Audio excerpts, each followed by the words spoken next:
beberapa tulisan, beberapa buku. Yang pertama sekarang yang paling salah satu eh, apa ya, bisa dibilang guru atau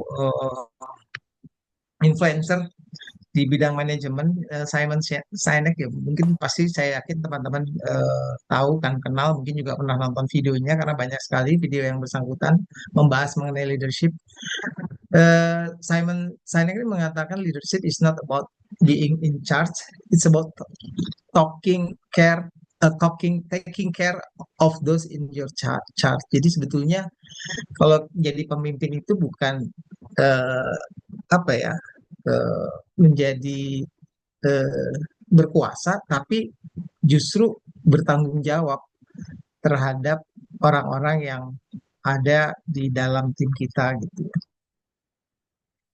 Jadi ini menurut saya artinya dalam banget gitu. Kemudian yang kedua, Stephen Covey juga bilang bahwa jadi pemimpin itu yang pertama adalah mengerti gitu. Sebelum kita eh, pengen dimengerti, yang paling penting tuh kita mengerti dulu gitu. Kita memahami dulu. Dan yang terakhir si CEO-nya Microsoft ya, ideas excite me, empathy grounds and centers me. Jadi saya eh, terkesan dengan Satya Nadella itu salah satunya, beliau tuh eh, mewajibkan semua eh, VP-VP-nya atau BOD-nya itu harus baca buku. Bukunya tuh judulnya Non-Violent Communication ya. Itu menurut saya buku yang sangat eh, menarik dan sangat penting karena dia bicara soal bagaimana kita bisa berkomunikasi dengan baik. Dan di dalam buku itu banyak sekali dibahas mengenai empati. Jadi eh, kepemimpinan dan empati itu memang sesuatu yang nggak bisa dipisahkan atau sesuatu yang sangat penting, apalagi zaman sekarang ini. Eh, jadi ini juga salah satu eh, penulis. Beliau ini banyak sekali menulis buku mengenai leadership dan juga manajemen. Steve Payne. Jadi kalau eh, bagi beliau tuh empati itu sekarang bukan lagi nice to have, tapi merupakan salah satu prasyarat atau salah satu eh, hal yang penting untuk mengakselerasi business transformation di zaman yang sekarang ini gitu.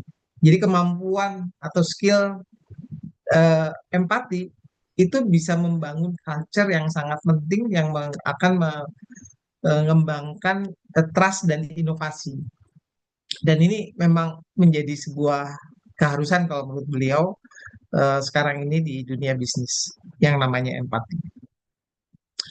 Mungkin itu contoh-contoh saja beberapa dari tulisan dan buku yang saya baca mengenai kepemimpinan dan kaitannya dengan empati. Mungkin sekarang kita coba bahas sedikit apa sih itu empati sebetulnya. Sesederhananya mungkin sebenarnya banyak sekali definisinya, kalau kita cari gampang kok di AI juga kita cepat dapatnya, atau di berbagai buku mengenai empati itu sangat banyak yang membahas empati. Tapi saya ambil ini saja, di mana empati adalah kemampuan untuk memahami dan berbagi perasaan orang lain. Jadi empati itu kayak kita menempatkan diri pada posisi orang lain, dan yang penting itu merasakan apa yang mereka rasakan. Jadi betul-betul kita berada eh, di dalam diri mereka, dan kita mencoba merasakan apa sih yang dirasakan orang tersebut. Ini dari bahasa Yunani itu eh, istilahnya, dan jadi merasakan ke dalam. Jadi ada aspek apa ya? Bukan cuma mendengar, memahami, tapi ada aspek partisipatif dari emosi. Eh, ini yang dimaksud eh, dari empati dan definisinya. Nah, eh, saya mungkin agak loncat-loncat ya apa yang saya siapkan, tapi sebetulnya di slide ini saya ingin mengatakan bahwa menjadi seorang pemimpin itu kan sama dengan menjadi komunikator ya. Dan dalam menjadi komunikator efektif itu kita lihat ada 5 eh, keterampilan dasar untuk komunikasi. Pertama, keterampilan mendengarkan, mengajukan pertanyaan yang baik. Yang ketiga, open mind atau berpikiran terbuka. Yang ketiga, memahami orang lain. Yang keempat, menyela. Dan kelima, meminta saran. Dari semua kriteria komunitas yang baik atau yang efektif itu, empat pertama itu sebenarnya kandungannya si empati gitu. Jadi memang empati itu merupakan prasyarat yang terpenting menurut saya dalam konteks seorang komunikator yang baik. Nah, eh, pemimpin sekarang, saya sebutnya pemimpin zaman now itu sebetulnya adalah pemimpin yang apa ya istilahnya harus menyadari, pemimpin yang menyadari bahwa sekarang ini banyak orang lebih tahu dari dirinya gitu. Jadi nggak mungkin pemimpin itu tahu segalanya. Kalau justru pemimpin yang buruk itu adalah mereka yang yakin bahwa dia tahu segalanya gitu. Jadi kebalikannya. Sedangkan kalau pemimpin yang bagus yang ini dia menyadari bahwa di dalam dunia yang sangat dinamis dan cepat berubah, kita sangat mustahil untuk mengetahui segalanya. Jadi karena itu penting menjadi pemimpin yang rendah hati. Dan ini juga menjadi tuntutan kenapa? Karena organisasi sekarang ini kan strukturnya bukan lagi struktur yang panjang ya, yang tapi lebih ke desentralisasi ya. Jadi lebih dibutuhkan kepemimpinan yang demokratis. Dan justru kekuatan seorang pemimpin sekarang itu adalah bagaimana dia bisa bertanya dan dia bisa memahami dan dia tidak ragu untuk rentan gitu. Dia tidak ragu untuk dia tidak canggung atau malu untuk bertanya kepada orang lain bahkan juga bawahannya untuk memahami sesuatu. Eh, Sekarang ini kan generasi itu semakin banyak ya. Mulai dari eh, baby boomer atau sebelumnya ya, apa kita sebut silent generation sebelum tahun 60-an, tahun 40-an, 30-an masih ada beberapa yang disebut, sekarang kita kalau nggak salah disebutnya silent generation. Kemudian ada baby boomer, ada Gen X, baby boomer tahun 60 sampai 70 sampai 80, sebelum 80 lah. Kemudian Gen X itu tahun 80 sampai 90-an awal. Lalu Gen Y 90 ke atas sampai atau milenial saya disebutnya sampai tahun 2010, 2000 ya 2000-an awal lah, 2005. Setelah itu Gen Z, Gen Z yang sekarang mulai masuki dunia kerja. Dan sebentar lagi sekarang udah ada generasi alfa dan generasi alfa akan masuk dunia kerja. Semakin banyak generasi, semakin kita harus bisa dealing dengan banyak tipe orang, banyak kekhasannya kan. Setiap generasi kan punya kekhasannya ya. Gen Z punya ciri-ciri khusus, demikian juga Gen Y, Gen X dan sebagainya. Jadi eh, berempati atau memahami orang lain itu sekarang menjadi semakin penting. Jadi nggak bisa dihindari. Sekarang kalau kita masuk kantor itu generasinya makin beragam dibandingkan mungkin 20 tahun yang lalu atau 30 tahun yang lalu. Nah, empati itu memang eh, merupakan kompetensi. Jadi dia merupakan eh, pertama kemampuan untuk memahami orang lain dan kedua kemampuan untuk mendengarkan secara akurat pikiran, perasaan dan kekhawatiran orang lain yang tidak terucapkan atau hanya diungkapkan sebagian. Jadi dalam komunikasi itu kan seringkali apa yang dikatakan lebih sedikit ya daripada apa yang tidak dikatakan gitu. Jadi kita bukan hanya membaca atau mendengarkan, menyimak dari apa yang dikatakan, kita juga harus bisa memahami atau mengerti apa yang tidak dikatakan. Nah, ininya penting karena itu keterampilan eh, empati itu sangat penting untuk kita kuasai dan kita kembangkan. Nah, empati pasti penting dalam komunikasi. Tadi saya katakan bahwa empati itu merupakan eh, hal yang terpenting dalam untuk kita menjadi komunikator yang baik. Jadi empati ini memang secara keseluruhan ini meningkatkan kemampuan kita untuk berhubungan dengan orang lain. Dan ini merupakan hal yang mendasar. Jadi untuk membangun hubungan yang kuat itu memang diperlukan empati. Dan ini bisa efektif kalau kita bisa implementasikan empati bukan hanya dalam hubungan pribadi tetapi juga profesional. Dalam banyak literatur disebutkan bahwa empati ini merupakan salah satu fondasi bagi banyak kompetensi kompetensi lainnya. Jadi tadi saya sebutkan kompetensi komunikasi,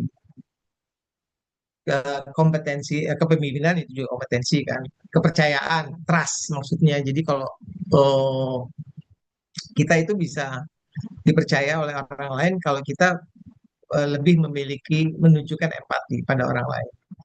Self awareness atau kesadaran diri, membangun ikatan, jadi membangun relation dengan orang lain, dengan bawahan, dengan orang baru, customer dan sebagainya itu juga sangat membutuhkan dan dipengaruhi oleh empati. Conflict resolution juga begitu. Ya, customer service itu juga skill yang sangat membutuhkan empati. Jadi empati ini memang bisa menjadi katalisator perubahan juga. Jadi sekarang tuh kalau saya lihat eh, influencer yang punya empati itu eh, pengaruhnya semakin kuat. Sebaliknya kalau influencer atau tokoh yang nggak punya empati itu biasanya eh, akan dijauhi atau semakin melemah dia ke depannya.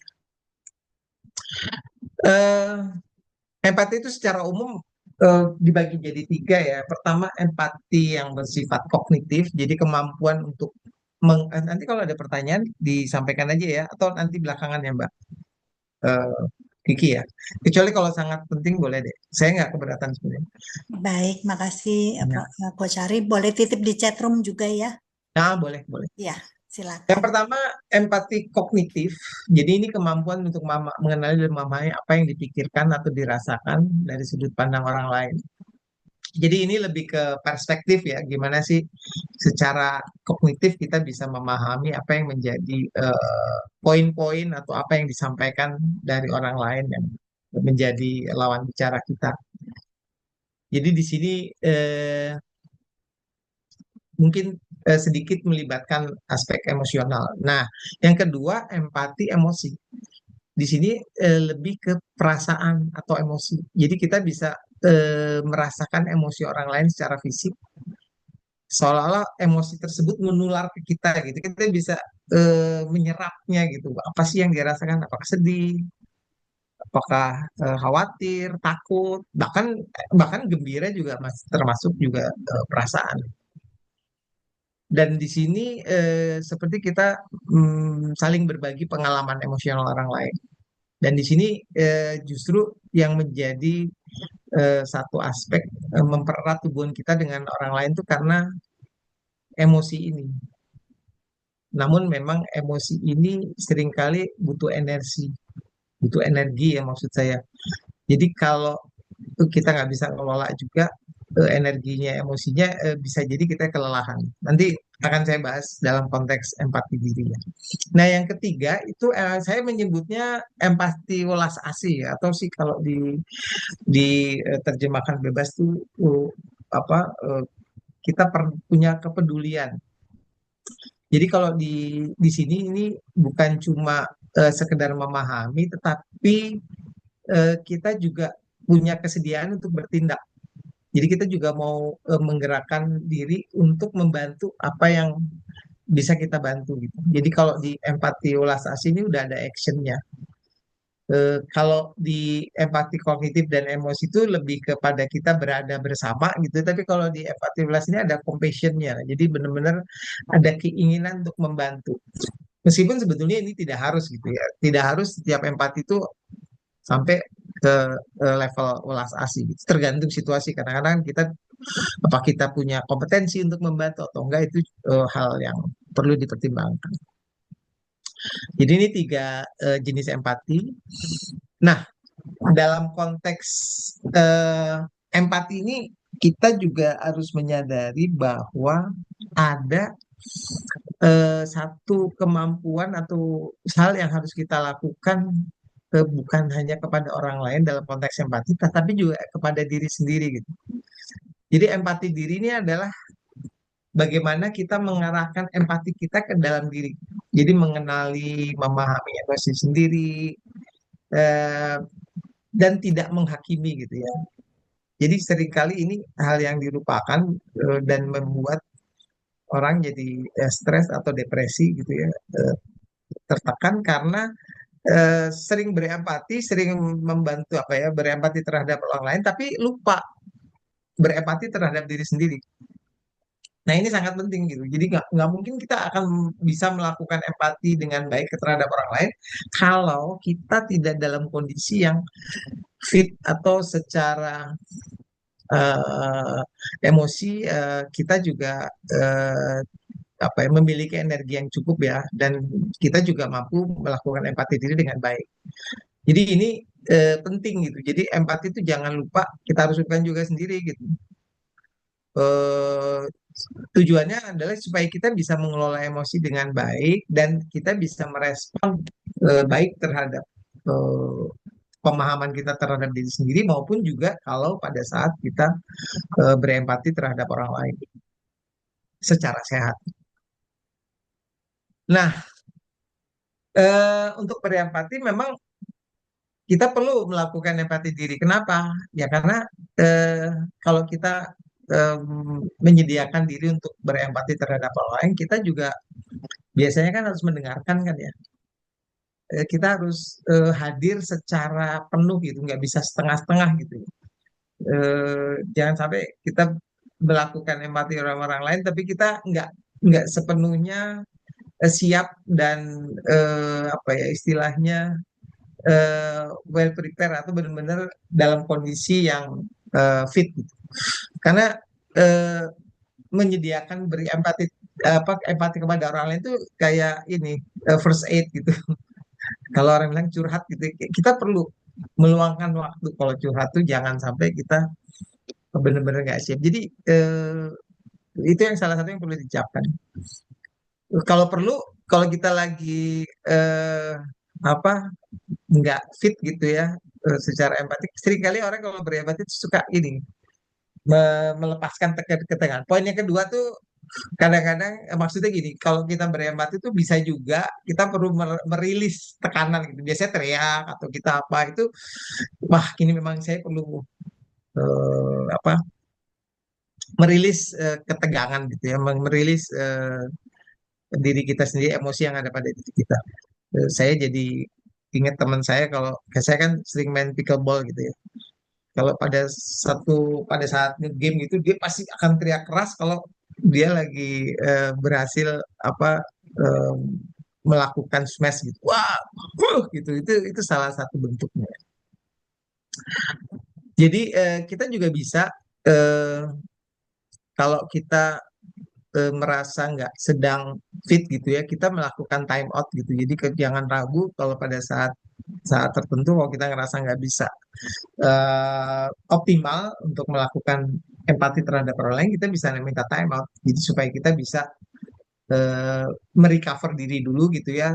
Kemudian setelah itu, setelah kita bisa lanjutkan untuk melakukan empati kepada orang lain. Nah, yang paling penting dalam empati itu adalah kehadiran yang dirasakan. Jadi kehadiran yang benar-benar utuh gitu. Bukan sekedar diam pasif atau apalagi melakukan penilaian atau judgement ya. Jadi eh, berempati itu pertama adalah memahami dengan seksama apa yang dialami orang lain. Yang kedua itu tidak berprasangka dan tidak memberikan penilaian atau judgement.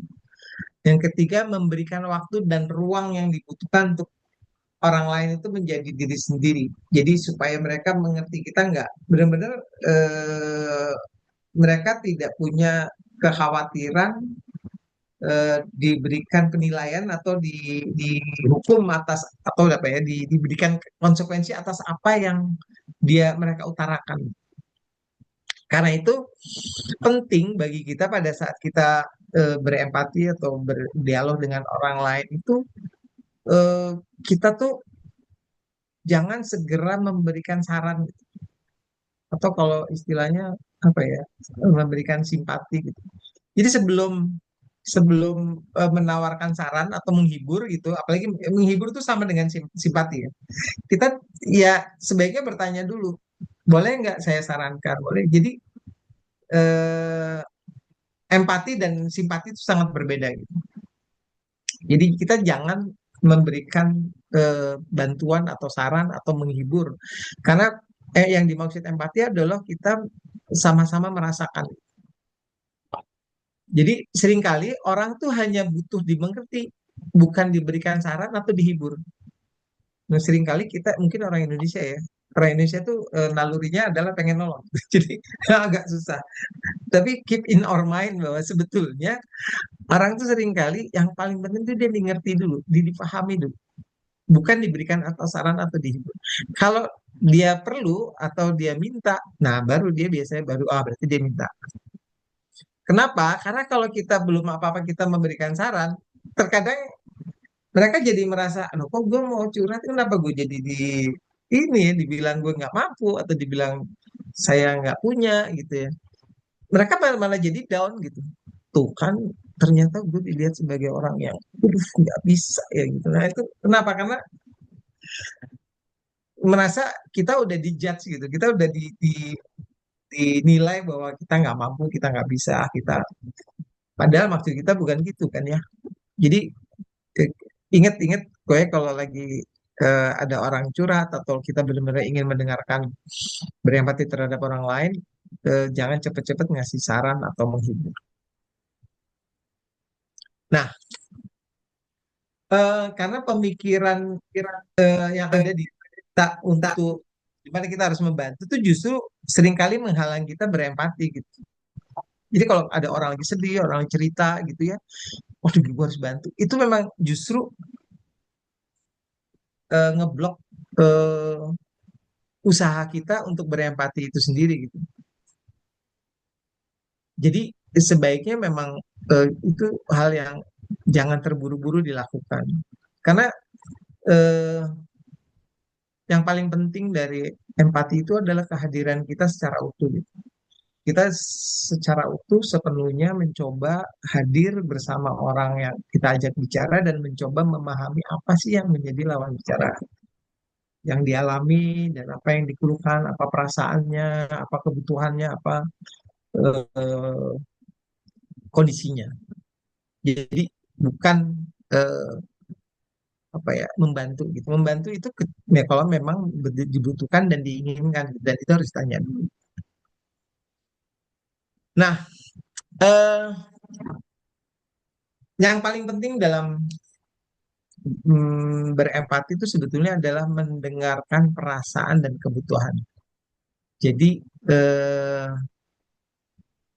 kita mencoba apa sih perasaannya, apa sih kebutuhannya gitu ya. Dan itu menjadi apa ya istilahnya eh, penting buat kita pada waktu kita mendengar orang lain itu kita coba memahami apa sih, kita observasi apa sih yang dia eh, rasakan dan apa sih yang dia butuhkan.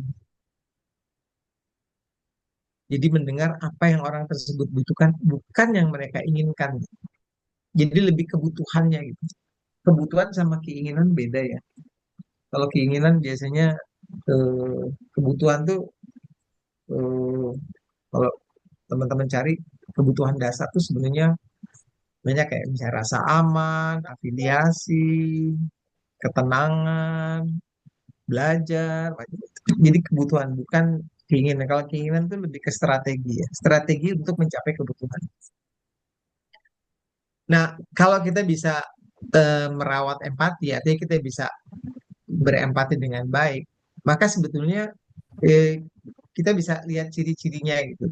Kalau kita lagi ada teman gitu ngobrol, biasanya kalau eh, empati kita itu bagus gitu ya, lancar, sukses gitu ya, itu ada peredaan ketegangan gitu. Jadi ada ah, orang tuh ngerasa kayak rilis. Jadi dia ngerasa lega gitu. Biasanya itu kerasa tuh. Aduh. Nah itu kalau kita udah terbiasa ya melakukan empati, ngobrol, diskusi, dan berhasil tuh biasanya terasa. Dan biasanya juga ditandai oleh adanya keheningan gitu. Jadi kayak kayak ada jeda sedikit ya pada waktu diskusi atau bicara gitu. Nah pada saat itulah kita bisa bertanya gitu. Setelah jeda kita bisa tanya, apakah apa yang saya tangkap, apakah benar nih kalau saya tangkap kamu sedang ada masalah dan sedih, khawatir dengan ini sehingga eh, yang kamu inginkan atau yang kamu butuhkan adalah ini. Jadi itu biasanya pada saat adanya jeda itu sebentar setelah jeda itu kita bisa lebih jauh menggali atau bertanya. Ini ada beberapa apa ya kekuatan empati. Ini saya ambil dari bukunya si Marshall Rosenberg. Eh, ini sebenarnya buku yang sangat populer dari Nonviolent Communication atau NVC. Kebetulan saya sempat ikut IIT International Intensive Trainingnya, sangat bagus. Saya pengen ikut lagi, cuman di Indonesia udah nggak ada lagi, jadi mungkin harus di luar. Kalau nggak salah ada di Taiwan sama di India. Jadi eh, kalau kita semakin kita berempati, semakin kita sering berempati dan kita tuh semakin ngerasa aman dan kita semakin merasa apa ya istilahnya semakin mudah bagi kita tuh untuk berekspresi, menyatakan diri karena kita udah terbiasa gitu melakukan empati. Karena kalau orang berempati apa ya mendengarkan maupun mengempati diri itu kan kita terbiasa untuk eh, rentan ya, nggak jadi nggak takut, nggak malu gitu, udah biasa. Dan kalau kita biasa berempati, kita bisa merasakan perasaan dan kebutuhan orang lain. Jadi kita bisa melihat, mengamati dan memahami eh, perasaan dan kebutuhan mereka yang sebenarnya di balik perilakunya itu. Karena seringkali orang di balik perilakunya itu sebenarnya ada perasaan dan kebutuhan yang belum tentu sama dengan apa yang kelihatan. Orang marah tuh sebetulnya kebanyakan bukan marah itu karena takut gitu. Khawatir, makanya dia marah. Jadi memang perilaku itu seringkali menipu kita gitu. Karena itu memang kita perlu eh, berlatih untuk menangkap dan berempati. Karena hmm, di dalam buku ini juga dibahas ya, empati itu bisa eh, digunakan untuk meredam kemarahan. Jadi kalau kita menghadapi orang marah, itu lebih baik kita melakukan empati dibandingkan kita beradu argumen gitu, pakai kata tapi gitu ya. Jadi kalau tapi kamu juga begitu ya. Lebih baik kita fokus apa yang dibutuhkan oleh orang yang marah tersebut dan berikan perhatian penuh sehingga kita bisa Kurang memberikan. kait. Jadi seringkali Beda. eh, empati ini justru bisa meredam kemarahan. Pakai.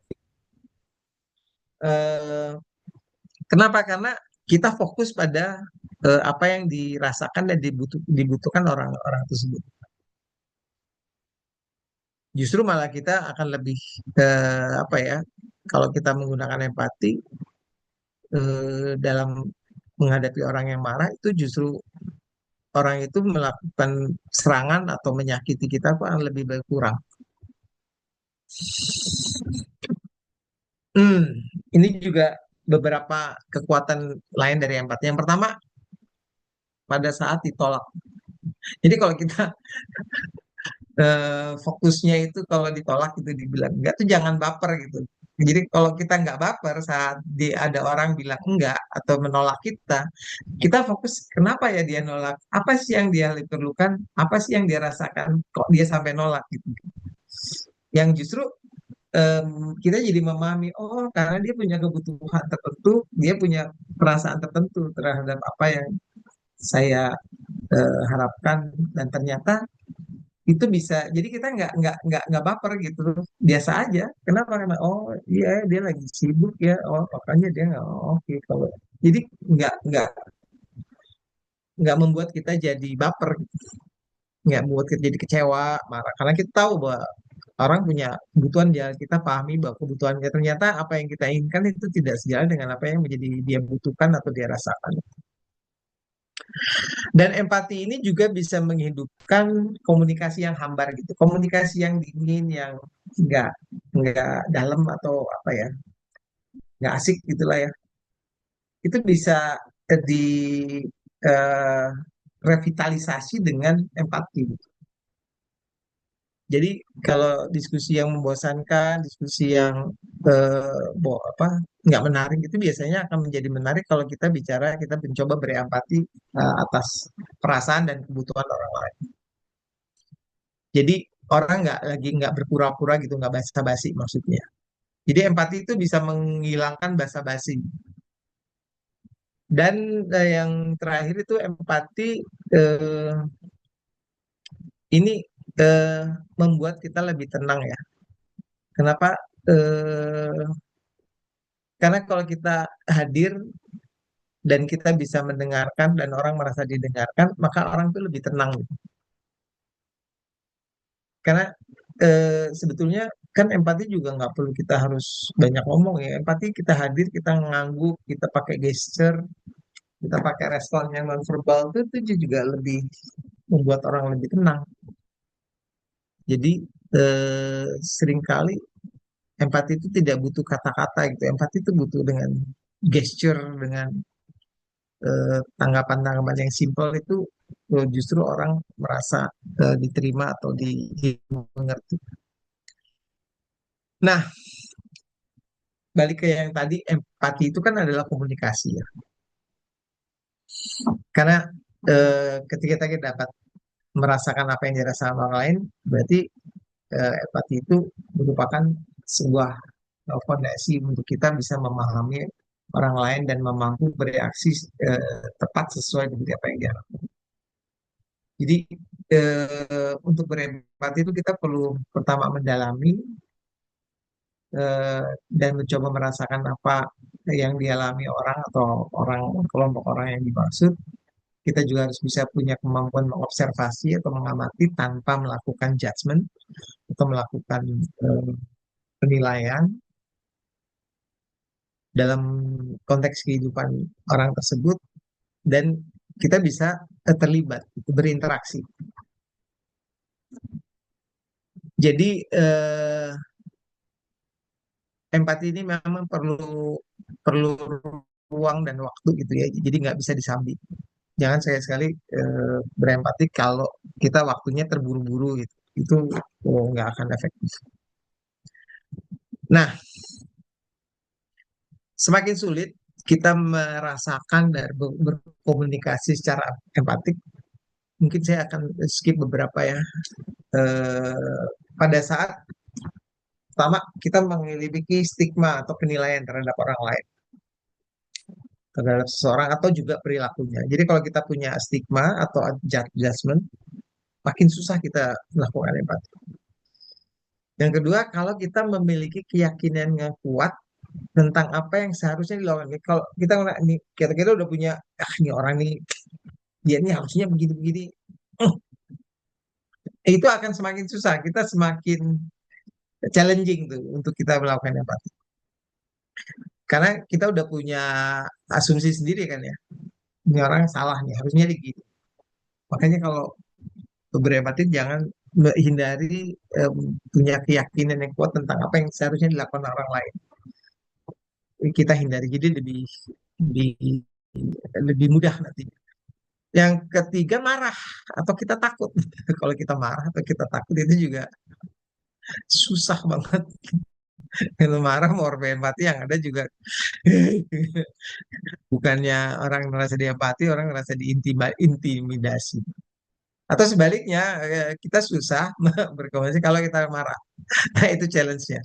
Tapi tetap pada saat orang marah, yang paling baik itu kita berempati. Apa sih yang sebetulnya jadi masalah? Apa sih yang sebetulnya dia inginkan? Apa sih yang dia rasakan? Kenapa dia jadi marah? Nah, yang terakhir yang tadi saya sudah katakan, kalau lagi buru-buru atau waktunya sempit atau kita lagi capek, kita lagi perlu empati diri gitu ya, itu juga makin susah. Ini beberapa kesalahan pahaman tentang empati, dan ini seringkali membuat orang jadi enggan. Ini empati itu berarti terhanyut dalam pengalaman. Enggak sih, sebenarnya kita bisa memahami orang itu dalam situasi takut, sedih, atau terluka gitu ya, kecewa, tanpa kita hanyut gitu. Kita tetap bisa berpikir objektif. Tapi kita bisa memahami tanpa kita terbawa. Terbawa dalam arti jadi nggak objektif lagi. Empati itu juga seringkali dianggap menerima sepenuhnya. Sebetulnya enggak, kita tidak perlu menerima apapun perspektifnya, setuju atau sepaham dengan orang itu, tanpa enggak, bukan berarti itu. Kita kita lebih memahami apa yang dirasakan, apa yang dimengerti oleh orang lawan kita. Tapi bukan berarti kita menerima apa yang menjadi pendapatnya atau perspektifnya. Kita tetap bisa harus punya punya pemikiran sendiri, punya punya eh, perspektif tersendiri. Empati membutuhkan banyak pemrosesan emosional. Iya, memang kadang-kadang memang perlu, tetapi tidak semua gitu. Nggak semua eh, empati itu butuh proses emosional yang panjang gitu. Enggak. Kadang-kadang singkat kok. Contoh kalau lagi seneng kita cuma hei asik loh, keren lah ya. Itu udah menunjukkan ya, wah seneng ya lo ya. Waduh, bahagia. Dapat ini ya. Waduh, gimana rasanya lo? Asik dong, pengen lagi lah. Itu reaksi-reaksi yang singkat itu juga sebetulnya udah cukup memberikan eh, empati. Empati hanya respon tunggal ini juga nggak bisa. Empati itu bukan respon tunggal. Jadi biasanya dia series of action gitu. Jadi ada beberapa. eh, jadi bukan hanya respon sesaat, tapi ya biasanya ada proses. Ini pasti enggak ya, empati hanya reaksi terhadap diri, enggak. Kadang-kadang orang seneng, orang lagi bahagia, orang lagi itu juga sharing kebahagiaan itu adalah kita bisa mengerti, memahami bersama dia pada waktu dia senang, itu juga sebetulnya empati gitu. Bukan cuma lagi sedih, bukan lagi susah, lagi senang pun juga kita bisa ikut berempati. Empati jadi buat kita lemah. Ini mungkin sama dengan yang pertama ya, dan pertama dan kedua. Jadi bukan berarti kalau kita berempati hanyut pada pengalaman atau perasaan orang. Enggak. Empati justru sebaliknya sih. Karena kita jadi lebih ngerti orang lain, dan kadang-kadang banyak hal yang bisa membuat kita belajar dari orang lain melalui proses empati. Ini juga yang banyak orang bilang perempuan itu lebih berempati, ya relatif sih menurut saya. Ada juga laki-laki yang lebih eh, berempati, kadang-kadang mungkin eh, relatif sih menurut saya, nggak bisa, mungkin orang bisa bilang perempuan tuh lebih sensitif gitu kali ya, tapi kalau empati mungkin menurut saya sih meroleh sama aja. Dan empati adalah kualitas yang statis, maksudnya statis itu nggak berkembang, nggak. Empati itu adalah skill, jadi empati itu bisa dilatih, bisa dikembangkan, dan bisa ditingkatkan. Ini beberapa tips. Mungkin nanti saya share aja presentasinya. Saya nggak akan baca semua. Eh, Nomor satu, gunakan tadi saya katakan jangan cepet-cepet ngasih nasihat atau penghiburan.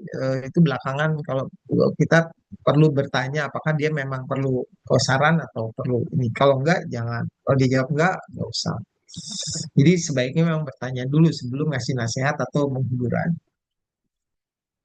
Dan pada waktu bertanya juga yang terbuka, apa sih yang dirasakan, apa sih, gimana sih ceritanya kok bisa gini. Jadi kita eh, kamu sedih ya, bukan pertanyaan yang gitu, itu pertanyaan tertutup ya, justru coba dong ceritain apa sih yang terjadi, apa sih yang kamu rasakan, apa saja eh, pertimbangan alasan-alasannya dan sebagainya.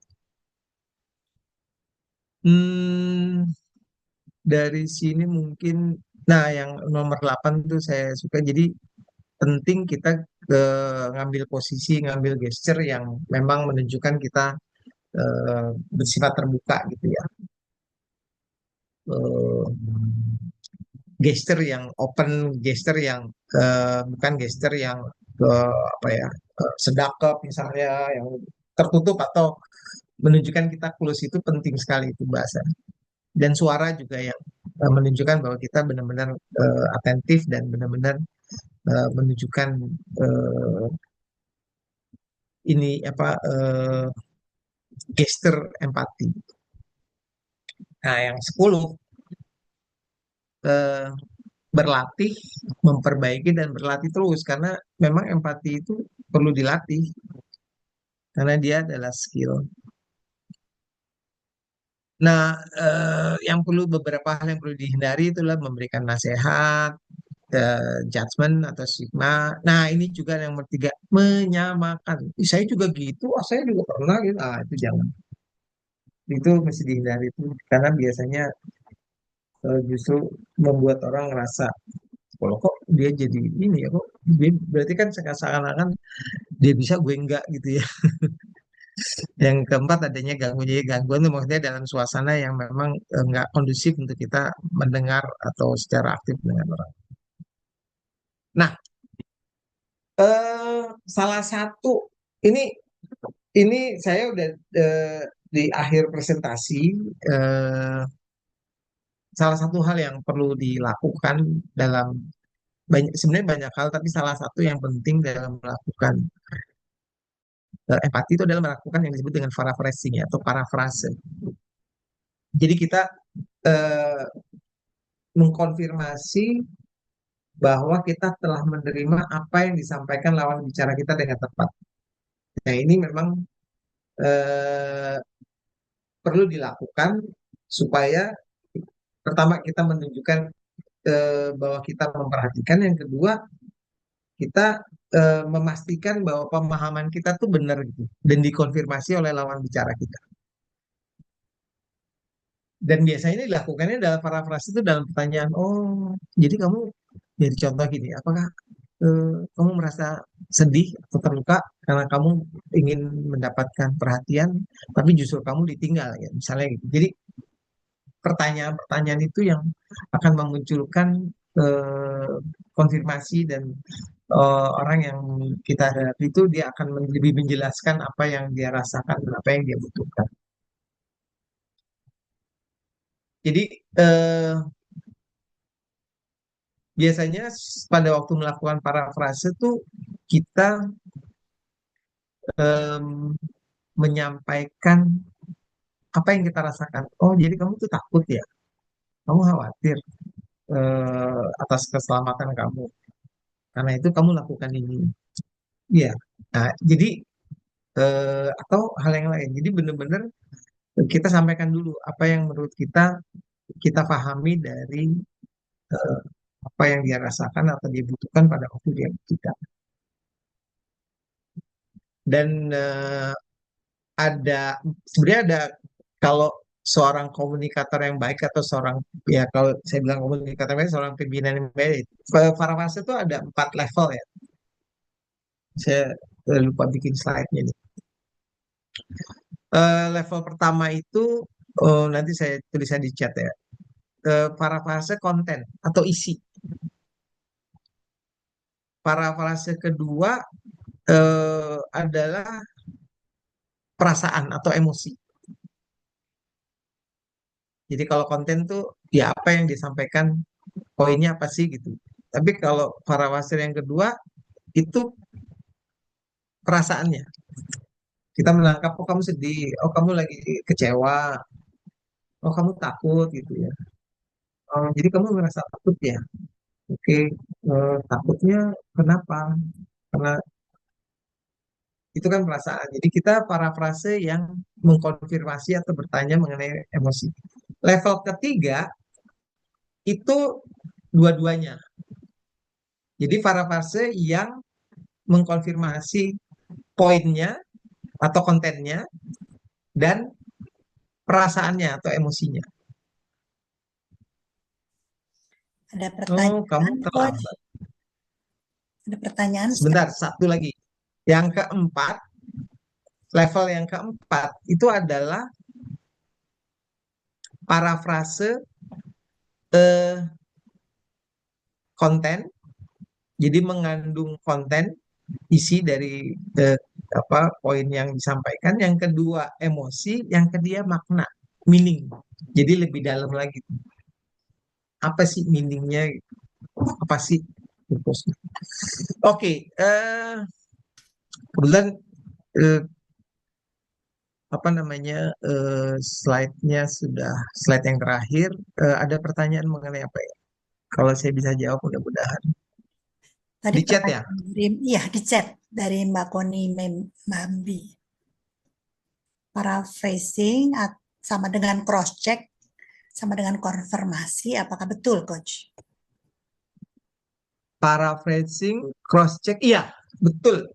Jadi paraphrase itu kayak kita memastikan, jadi kita bereaksi, berespon, mengulangi, mengkonfirmasi apa yang kita tangkap. Gimana kalau kita latihan aja ya? Ya, boleh juga. Tadi kan saya bilang ada 4 level ya. Ya latihannya nggak susah kok, latihannya gampang kok. Saya tuh punya punya cerita. Nanti eh, ini dibuat aja parafrasenya gitu ya, situasinya. Kalau intinya kalau seorang leader yang baik atau seorang komunikator yang baik itu parafrasenya mainnya di level 3 dan level 4.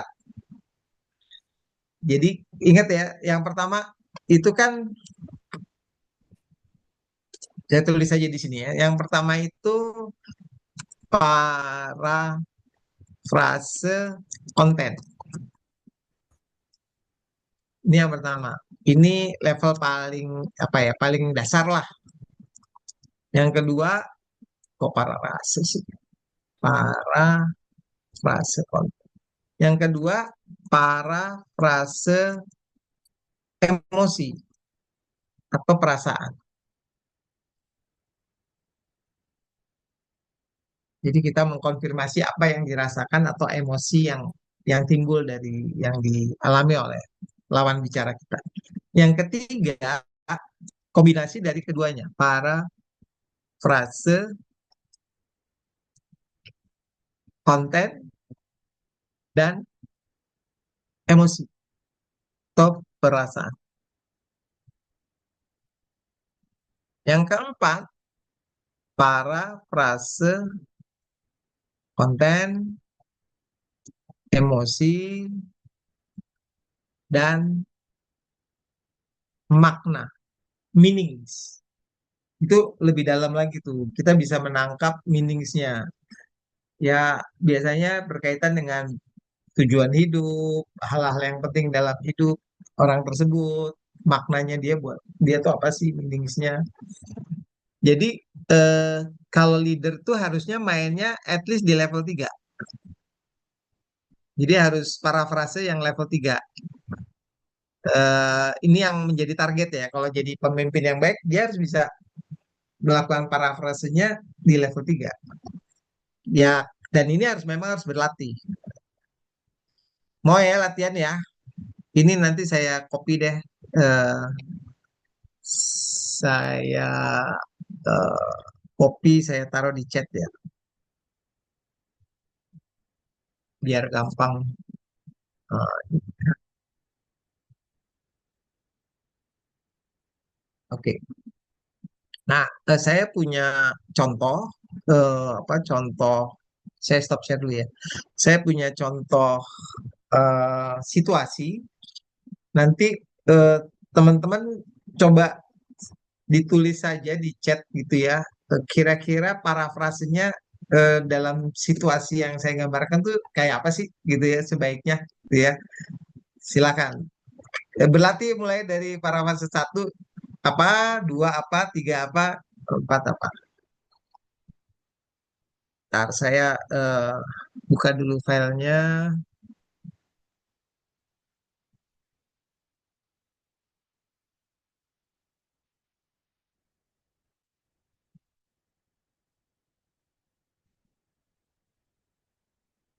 Ini ceritanya tentang ini kok di lingkungan pekerjaan kok.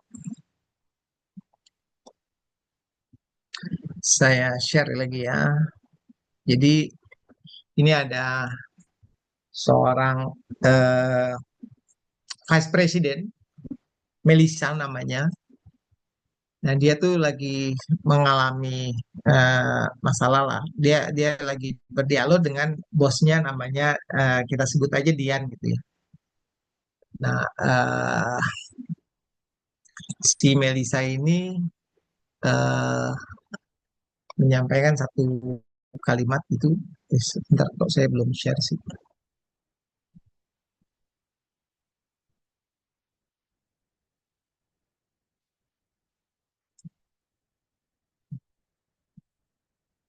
Udah kelihatan loh. Ya, sudah. Ya, Saya bacakan saja ya. Melissa adalah Vice President Marketing di perusahaan produk kosmetik dan kesehatan berbasis internet di Jakarta.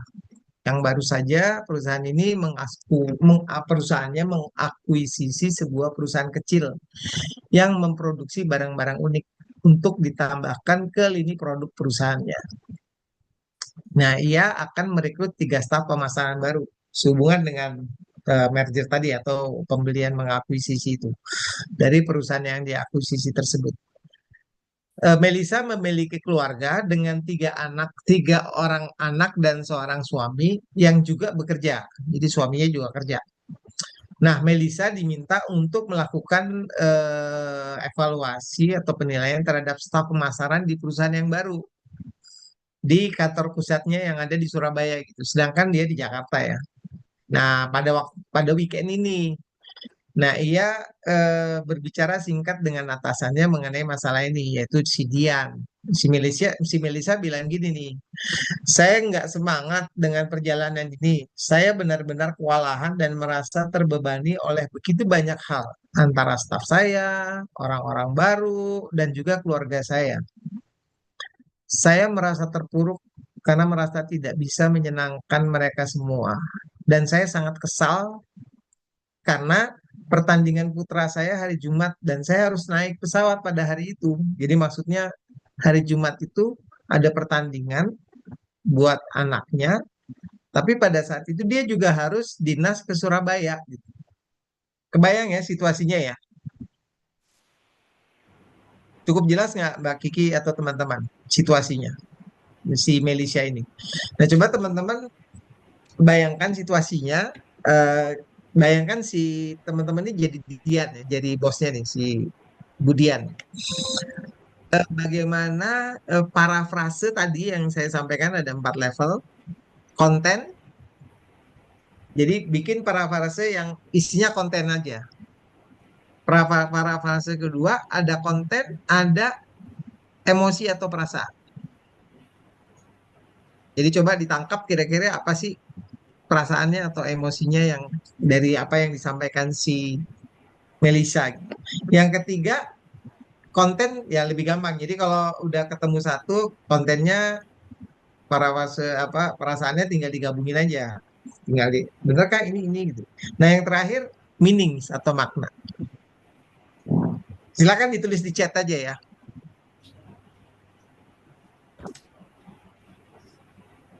kita tulis di chat nih, Mas. Yes, tulis aja di chat biar gampang. Bisa saya share slide kalau mau sih, tapi nggak usah ya. Soalnya waktunya juga sempit kan udah nggak terasa udah setengah 9 ya. Iya, iya. Wow, Ini ada yang mau nanya-nanya juga kan? iya.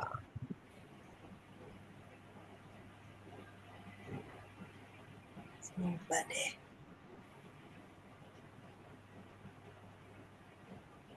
Parafrase yang konten paling gampang kan.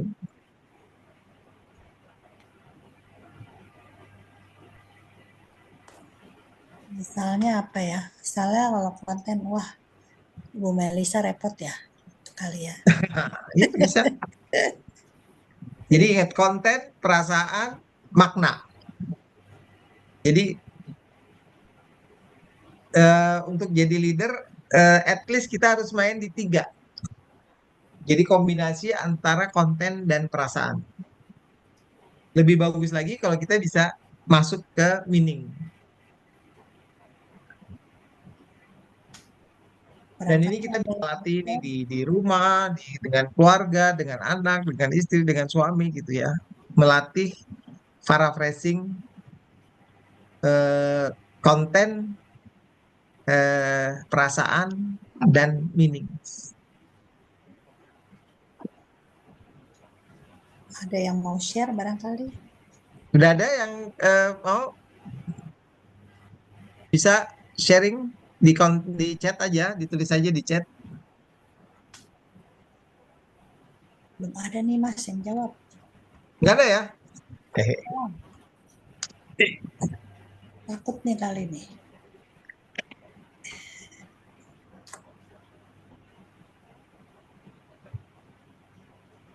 Padahal kalau kejadian beneran langsung ya.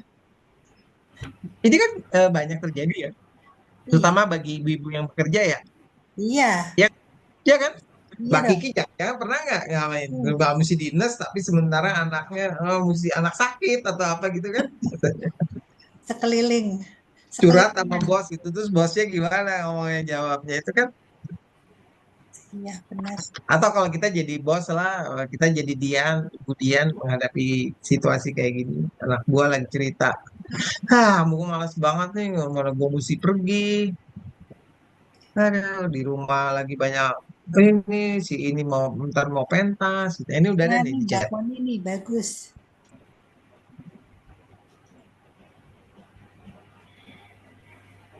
Konten emosi Melisa tidak. Mas Arief juga udah tulis. Iya. Pesanan mau semua diambil. Iya betul. Mas Mogi. Konten katanya adalah dia mengeluh dan soal startup. Nah, iya, betul. Mengeluh dan oke. Maksudnya gimana Bu? Kira-kira konfirmasi kita. Jadi kita melakukan konfirmasi kepada si Melisa gitu. Si Budian apa yang dikatakan oleh Budian gitu maksudnya. Parafrasenya gimana? Jadi eh, apa sih isinya gitu ya? Dia ya, kamu mesti dinas keluar kota ya. Parafrasenya dia tidak happy. Ya, ininya benar. Apa poin-poinnya benar Bu Koni. Cuman tinggal dikalimatin tuh betulnya kayak apa dalam bentuk ekspresi kita terhadap si Melisa tuh kata-katanya apa sih?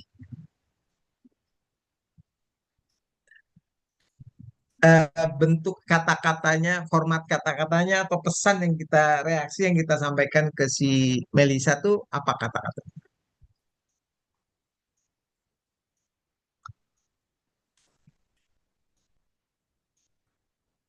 Oke, ini benar semua poin-poinnya teman-teman benar semua. Cuman yang diharapkan adalah kalimat yang disampaikan oleh Dian terhadap keluhan atau curhatan si Melisa ini. Message-nya apa? Reaksinya apa? Gak boleh bilang kasihan ya Bu. Itu nggak boleh kan ya. Ya. Jadi kalau kita dengar gini, apa reaksi pertama? Yang konten saya kasih contoh yang konten ya. Yang konten itu kan isinya ya, message-nya jadi, oh Melisa kamu ini eh, penerbangan kamu tuh ini ya hari Jumat ini dan eh, kamu bermasalah dengan penerbangan ini jadwalnya. Jadi kontennya kan dia kesel karena penerbangannya dia itu dia harus terbang ke Surabaya sementara hari Jumat dia itu eh, harusnya anaknya pertandingan dan dia nggak bisa hadir gitu kan ya. Jadi kontennya itu message-nya itu sebenarnya penerbangannya. Coba nih ada lagi apa ya? Ah ya betul. Kamu ada jadwal dari luar kota. Ah, that's correct Bu. Betul. Sebetulnya saya udah punya ininya nih kuncinya nih. Saya share aja ya karena waktunya udah sempit. Ya betul. Ini contoh parafrasenya. Jadi parafrase konten atau isi itu dia kata-katanya gitu. Kok Susan nih harusnya Melisa nih. Kecampur. Tadinya si Susan nih. Jadi Melisa. Melisa, Anda punya banyak hal yang harus dilakukan. Jadi kita menyampaikan eh, kepada si Melisa bahwa di fase satu itu kita bicara soal jadwal gitu. Jadi kita langsung ke poinnya gitu. Oh, Melisa, Anda punya banyak hal yang harus dilakukan ya. Ya udah, mungkin bisa ganti jadwal penerbangan lain aja gitu kan. Hari Sabtu atau hari Minggu atau hari Senin gitu ya. Atau jadi intinya eh, kita fokus kepada kontennya. Masalah penerbangan, jadwal penerbangan yang atau jadwal perjalanan dinasnya yang bentrok dengan kegiatan anaknya gitu. Itu parafrase isi itu yang paling basic tuh ya. Yang level 2, oh kamu stres ya dan kamu kesel ya sehubungan dengan perjalanan ke Surabaya. Jadi kita memparafrasekan perasaan, bukan konten gitu. Jadi ini level 2. Jadi tingkatannya lebih tinggi gitu, lebih bermutu lah. Concern karena kalau sebagai atasan kan kita menunjukkan concern terhadap apa yang dirasakan, apa yang dialami, apa yang menjadi kebutuhan dari si timnya. Jadi ini maksudnya level satu para versi isi atau konten, level 2 perasaan. Jadi kita menanyakan atau mengkonfirmasi, mencoba memahami apa yang dirasakan atau perasaan dari si lawan bicara kita. Nah, para fase 3 dua-duanya kita ini susah lagi, ini saya ganti Melisa dulu ya.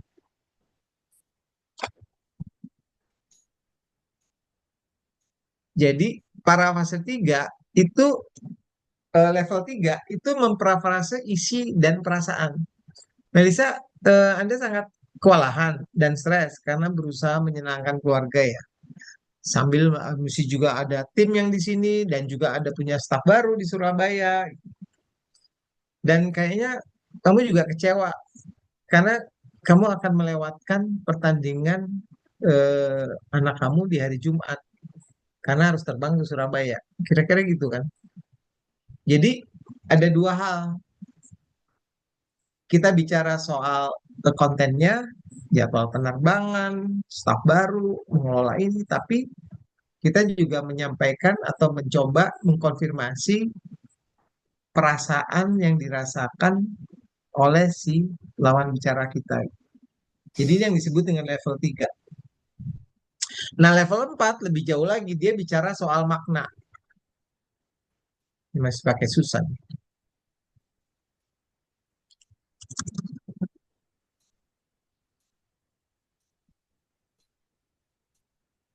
Dan di level 4, level yang eh, harusnya kita lebih banyak menggunakan level ini, itu kita memparafrasekan perasaan, isi maupun makna. Jadi di sini kita bicara soal jadwal, benar ya kamu lagi eh, bingung dengan jadwal ya, karena perjalanan ke Surabaya kayaknya sangat eh, membuat kamu tertekan atau stres. Karena kamu harus nyenengin keluarga, ya kamu juga mesti ngelola tim kamu di sini, di Jakarta, dan kamu juga harus ketemu dengan staf yang baru. Dan kamu khawatir ada yang marah atau kecewa gitu. Dan sulit bagi kamu untuk memberikan menyebabkan atau tidak memberikan perhatian kepada mereka semua. Bagi kamu, mereka semua ini penting. Ini yang membuat kamu jadi eh, sedih atau stres dan kecewa. Jadi di level 4 ini eh, kita bukan cuma bicara isinya, poinnya, tapi kita juga bicara perasaannya, apa yang dirasakan, dan kita bicara makna atau meanings. Jadi ini maksudnya parafrase eh, adalah mengkonfirmasi. Oke, Jawaban di eh, ini ada bagus-bagus, pertanyaan? Coach. Kenapa? Jawaban di chatroom juga bagus-bagus. Nah, udah ada ya. Weh, saya malah nggak perhatiin. Sorry, saya Ada, baca. iya. Udah lebih jago dari saya. Iya, bagus-bagus, Saya Coach. Papu dan kawan dan kamu merasa capek, tapi saya yakin kamu bisa melalui. Nah, ini udah ada penghiburan nih. Ya, Bu Koni ya. Jadi mungkin penghiburannya bisa eh, belakangan, jangan buru-buru. Jadi ini udah oke, tapi penghiburan ending itu biasanya ini yang challenge-nya buat orang Indonesia tuh biasanya di sini nih, kecenderungan untuk menghibur dan membantu gitu di awal. Itu belakangan aja nanti kalau udah ya begitu udah yang penting dia udah ngerasa paham. Nah, berikutnya ya ini saya perlu ini nih perlu saran nih kira-kira gimana ya supaya nggak terjadi gini. Nah, baru kita berikan saran itu. Ini udah oke nih poin-poinnya. Ada lagi pertanyaan? Ya Ini saya sih aku yang sudah. paling suka gini nih. Mel, kamu memang diandalkan banyak pihak. Wah, udah deh. Udah langsung memuji tuh. Dari Mas Pongki. Iya. Oh, kamu emang hebat ya, kamu di aduh kamu. Jadi memang kecenderungan kita tuh challenge bagi orang Indonesia tuh umumnya adalah eh, segera menghibur gitu ya. Kita mencoba menenangkan, menghibur, memberikan saran, menasehati, itu belakangan itu. Eh, Jangan kecepatan, karena itu akan membuat orang kehilangan selera gitu. Orang kalau lagi curhat, lagi ngobrol, lagi ngeluh, lagi dia dikasih saran, dia udah males dia. Baik, udah dia langsung, susah nih ngomong sama dia nih, gue pengen curhat, belum apa-apa udah bilang. Kalau gini-gini, seringkali karena kita udah punya mindset, kita udah punya a priori, nih, gitu kan. Nah, dia langsung jangan dengerin dulu. Karena orang tuh kebanyakan zaman sekarang tuh orang pengen didengar. Saran, kalau dia perlu dia akan nanya. Atau kita perlu cek, kamu perlu saran? Kalau dia bilang, iya saya perlu, nah baru kita sampaikan. Jadi kadang-kadang niat kita baik tuh baik, bagus, tapi orang seringkali justru menerimanya jadi negatif gitu, berlawan dari apa yang kita maksud. Karena dan itu tipikal orang Indonesia. Saya perhatiin orang Indonesia memang cenderung itu. Enggak apa-apa, itu bagus sih sebetulnya dalam konteks umum bagus gitu. Tapi kalau dalam pekerjaan, dalam kita bergaul, kita bekerja itu kan kadang-kadang stres atau apa gitu ya. Itu kan memang dalam situasi sekarang, apalagi sekarang dunia banyak cepat berubah, stres makin banyak, orang makin tertekan. Jadi orang tuh kebanyakan yang dibutuhkan tuh mengerti gitu. Kita harus tahu dulu apa sih yang dirasakan, apa sih yang dibutuhkan oleh lawan tim kita itu dulu. Kalau kita udah paham, baru dan kita perlu cek karena ini waktunya sempit, jadi saya sebenarnya banyak sekali gimana sih cara meningkatkan apa empati itu banyak cara, tapi eh, dan pada kesempatan ini saya cuma ngasih satu yang namanya paraphrasing itu. Nah, nanti kalau mau tuh ada pelatihannya tuh Mbak Kiki bisa sharing ya, ada soal empati latihannya tadi. nih. Nanti kita Oke, kasih. Terus ini udah hasilnya tinggal tadi, beberapa oh, menit ya. kalau di afirmasi ada pertanyaan lain dari Mbak Syadia. Coach, kadang orang malah kesal nggak ya kalau di afirmasi? Good question. Tergantung afirmasinya. Afirmasinya kita tone-nya, caranya itu benar-benar menunjukkan eh, apa namanya parafrase kita tuh bukan benar-benar kita ingin memastikan bahwa benar nggak sih bahwa saya memahami kamu itu kesel, saya memahami kamu itu sedih, bener nggak gitu? Bukan apa namanya dibuat-buat gitu. Dan itu memang harus ditanyakan gitu. Ya, tapi kalau memang kita udah yakin, oh ini udah sedih, kita udah dari gejala nangis gitu, ya ini sedih nih. Jangan kalau lagi sedih, oh kamu sedih ya, ya udah jelasin. Kan kita juga kelihatan kan. Tapi caranya yang memang harus genuine ya, apa adanya. Jadi menunjukkan bahwa kita curious, dan bahwa kita ingin memastikan bahwa apa yang kita pahami atas masalah kontennya, perasaannya, dan meaningsnya itu benar gitu, nggak berbeda. Itu sebenarnya kuncinya eh, kalau kita melakukan parafrase. Tapi kalau kita parafrasenya tuh kita memang kayak cuman basa-basi gitu, ya itu kerasa kok. Iya. Orang bisa ngerasa ini cuma basa-basi nih. Tapi kalau kita tulus, kita bener-bener bahwa kita pengen menangkap bener, oh dia ngerasa, nah, kita akan orang akan nggak akan kesel gitu. Insya Allah orang malah, malah justru bisa paham. Tapi Hasil yang tadi, waduh, ini lagi pertanyaannya. Kalau orang yang sedang emosi, kita ajak makan, ngopi, masuknya ke empati apa? Fokus. nah itu ya ya benar juga sih Mbak Sadia. Sebenarnya saya juga sering kalau lagi ini kayaknya ada teman kerja gitu yang butuh waktu nih ya untuk ngobrol ya. Biasanya saya ngajak ke tempat yang lebih kondusif gitu. Karena misalnya di kantor tuh banyak teman, banyak orang lain, banyak kita nggak leluasa ngobrol gitu ya. Kita nggak bisa dengerin dengan fokus karena juga ada kerjaan, angkat telepon atau apa kan.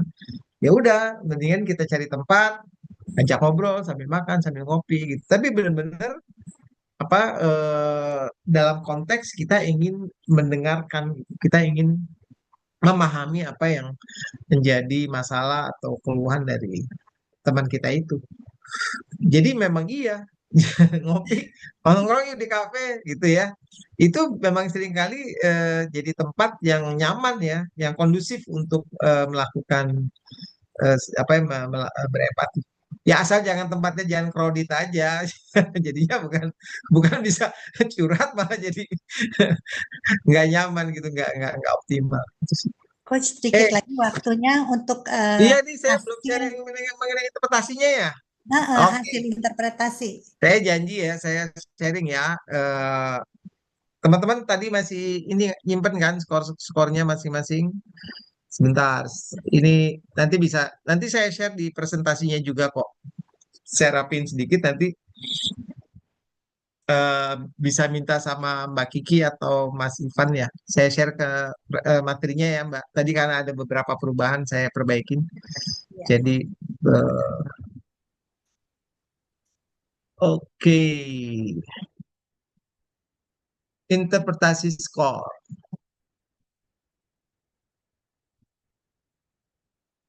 Saya soalnya waktu bikin scoring ini, oh iya, ntar kalau saya cerita di awal, ntar pada udah ngacir semua, jadi makanya oh, kalau gitu skornya belakangan ya, biar pada ada, masih banyak ya.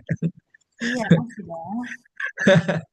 Oke, ini interpretasinya ya. Nah, udah kelihatan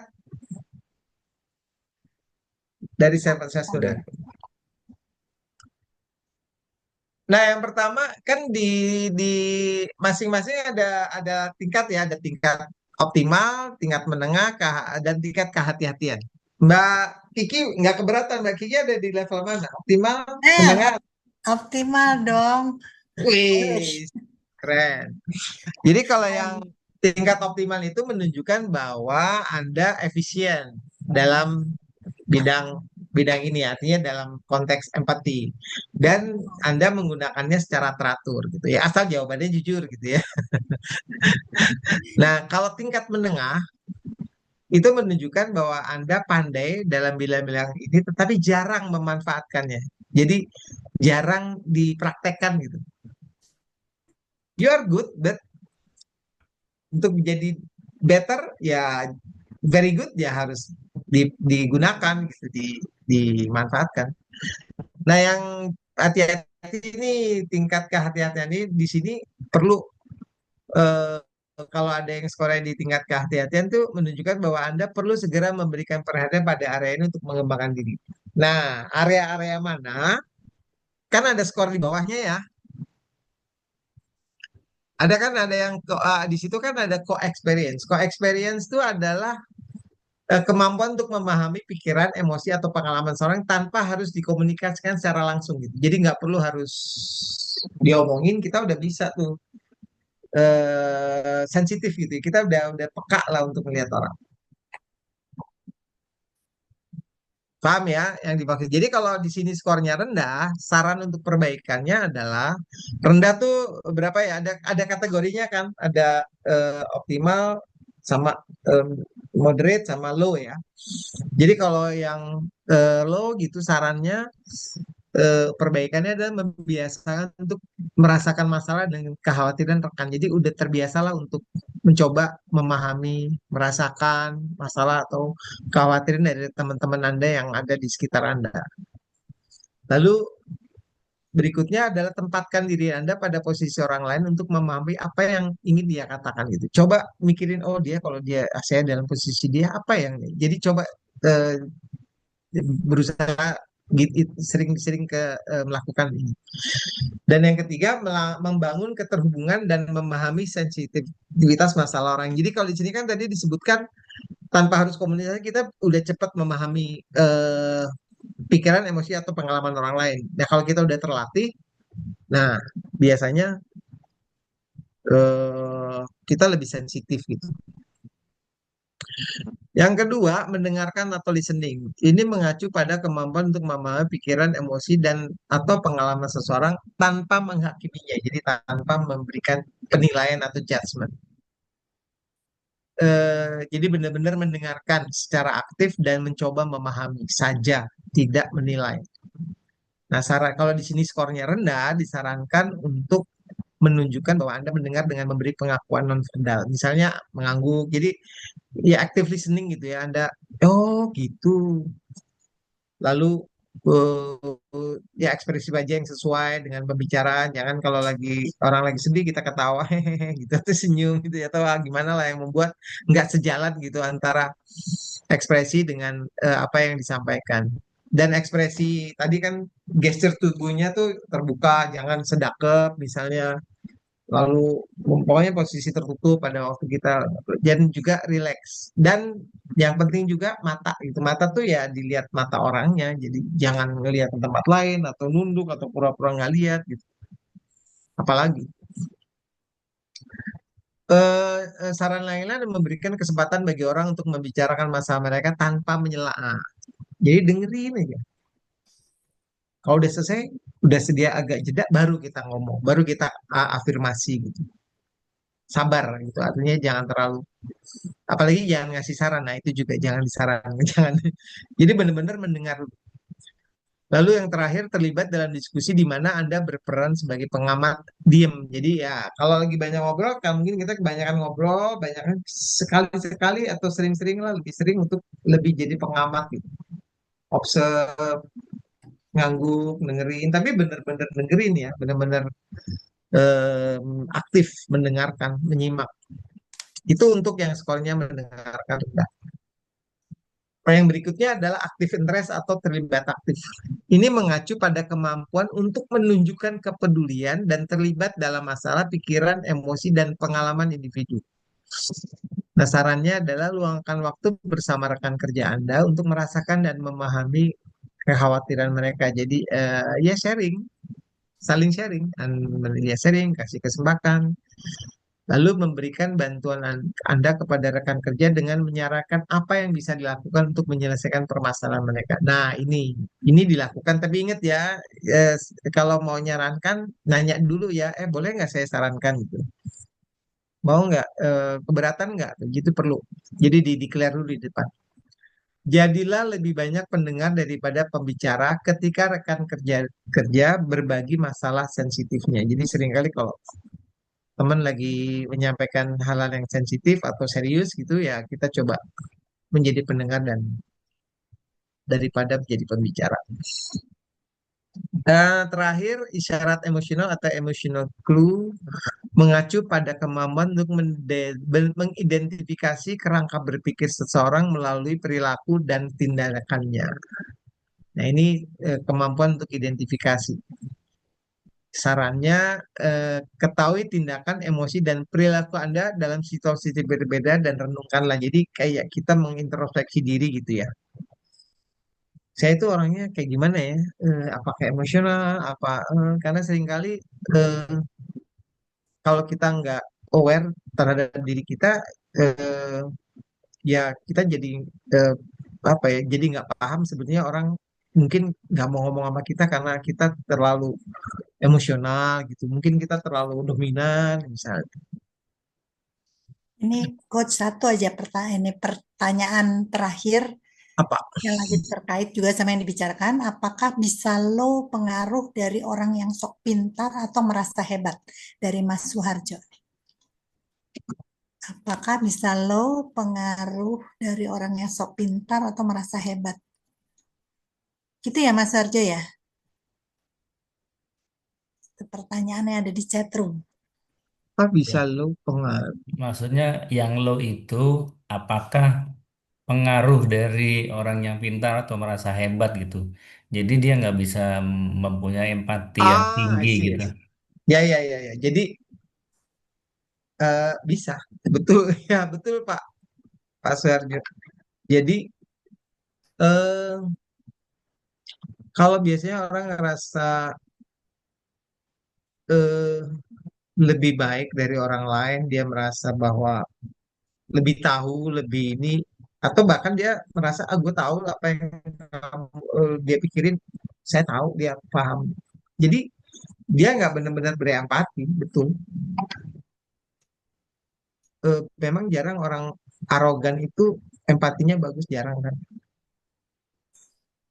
Orang yang, maaf ya, mungkin saya nggak sebut, orang yang flexing gitu ya, suka pamer, dia kan merasa hebat, punya ini, punya itu, biasanya nggak empati, empatinya rendah gitu. Akibatnya ya, ya banyak contoh-contohnya baru-baru ini kan ada yang sampai yang tadinya populer ini, tapi karena dia nggak punya, hanya komentar yang singkat pendek tapi itu menyakitkan, yang menunjukkan tidak punya empati gitu ya, akhirnya dimusuhin oleh banyak orang, bahkan Ya, dilengsarkan gitu kira-kira.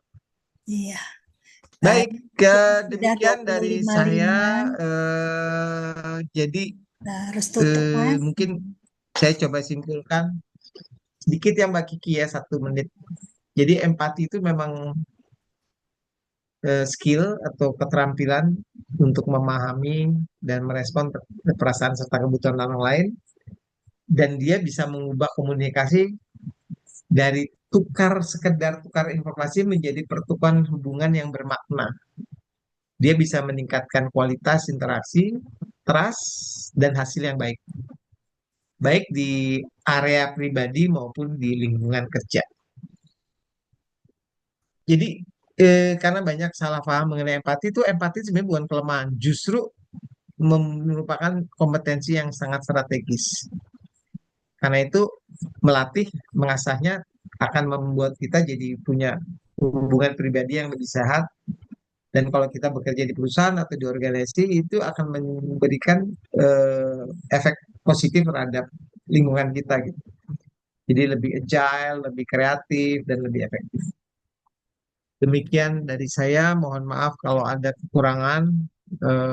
Mudah-mudahan bermanfaat dan terima kasih atas partisipasinya teman-teman semua. Saya kembalikan ke Mbak Kiki. Terima kasih. Ya, terima kasih Coach Ari.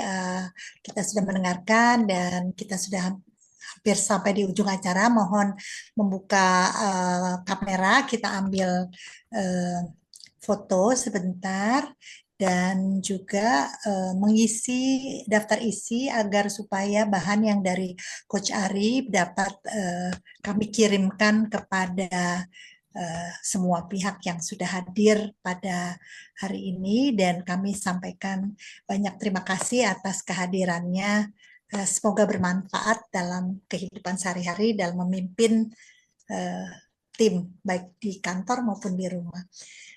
Untuk kami buka kamera, Mas Ivan boleh tolong bantu ambil foto.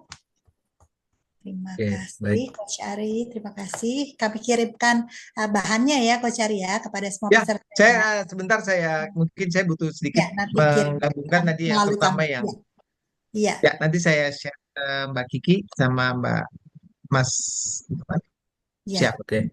Terima kasih. Ya, ini saya screenshot dulu Bapak Ibu sekalian di halaman pertama. 1, 2, 3. Oke, terus untuk halaman kedua, tunggu sebentar. Oke, siap. 1, 2, dan 3. Oke, sudah Baik. saya screenshot semua. Nanti saya kirim beserta dengan materi dari Coach Ari tadi ya, Kami ke ada email lagi masing-masing. pelatihan dengan emotional intelligence secara detail akan dilatih dan kami akan kirimkan juga informasinya kepada Bapak Ibu semua. Sekali lagi terima kasih Terima dan kasih. sampai jumpa lagi di webinar berikutnya yang akan kami sampaikan informasinya kepada Bapak Ibu semua. Terima kasih Coach Ari, terima kasih Bapak Ibu semua. Terima kasih. Terima kasih Coach Ari, Terima terima kasih Bu kasih Kiki. Bu Coach. Kiki dan Pak Ari. Salam sehat semuanya. Salam sehat, selamat malam. Terima See kasih you. Selamat Kiki, malam. Ari. Terima kasih Pak. Terima kasih Mas Hendra. Terima kasih semua.